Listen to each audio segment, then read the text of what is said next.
ওয়ামা আরসালনাকা ইল্লা রাহমাতাল লিল আলামিন।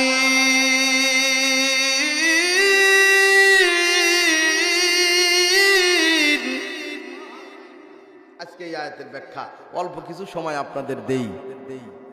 আমরা জানি অর্থ এরকম, আমরা জানি যে আমাদের নবী আমাদের রহমত স্বরূপ আল্লাহ প্রেরণ করেছেন। নবী শাফাত করে ওই উম্মতকে জাহান্নাম থেকে মুক্ত করে চিরস্থায়ী জান্নাতের ভিতরে দেওয়ার পাওয়ার আল্লাহ মুহাম্মদুর রাসূলুল্লাহ নবীকে দিয়েছে। এই নবীর উম্মত আমরা। আরেকটা শুনবেন, আরেকটা, পৃথিবীর ভিতরে যত মানুষ দোয়া করে আসমানে পৌঁছতে পারে নাও পারে, রাসূলুল্লাহ দোয়া করার সাথে সাথে আসমানে মহল্লা আরশে মহল্লায় চলে যায়। আল্লাহু আকবার। একজন সাহাবী নাম হলো আবু হুরাইরা, আল্লাহর নবীর কাছে দোয়া করছে, দোয়া চাইছে, আল্লাহর নবী গো আমি তো মুসলমান, আপনার দরবারে যাতায়াত করার কারণে আমার মা ইহুদি, বাপ ইহুদি, দাদা দাদি ইহুদি। ও নবী, আমার মা আমাকে দেখতে পারে না, আপনার দরবারে আসার কারণে বাবা দেখতে পারে না। আল্লাহর নবী গো আমার কাপড় চোপড় আপনি খুলে দেখেন।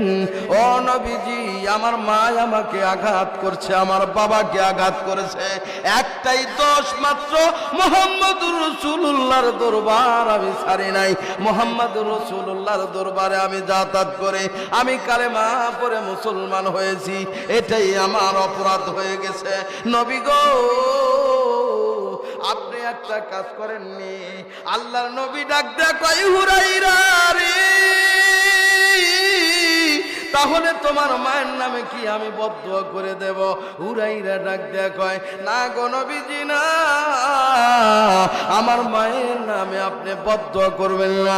আমি জানি গো নবীজি, আপনি যখন জমিন থেকে দোয়া করেন সরাসরি দোয়া করতে দেরি হয়, আরশে মহল্লায় নবীর দোয়া কবুল হতে দেরি হয় না। ও নবী গো, আমার মায়ের জন্য আপনি দোয়া করেন, আমি আপনার মায়ের, আমি আমার মায়ের জন্য আপনার কাছে দোয়া চাই। আল্লাহর নবী আল্লাহুম্মা হাদি আবি হুরাইরা, আল্লাহুম্মা হাদি আবি হুরাইরা, আল্লাহ হুরাইরার মাকে আপনি কবুল করে নেন।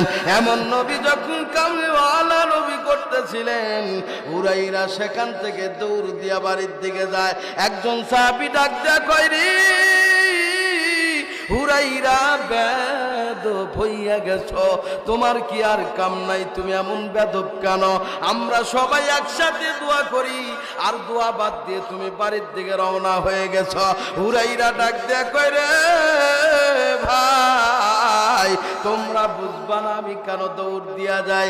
আমি দৌড় দিয়া বাড়িতে আগে যাই না, আমার নবীর দোয়া আমার বাড়িতে যায়, এই জন্যে আমি দৌড় দিয়া বাড়িতে যাই।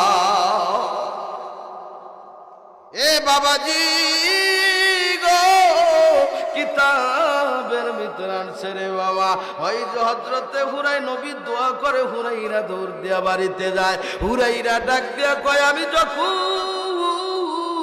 বাড়ি থেকে নবীর দরবারে গিয়েছি, আমার মা আমাকে বকাবকি করেছে, গালাগালিজ করেছে, আর যেদিন গো নবীর কাছে দোয়া চাইয়া যখন বাড়িতে আমি গেলাম, আমি হুরাইরা সেই দিন আগে দোয়া বাড়িতে যাবে না, আমি দৌড় দিয়া বাড়িতে যাব।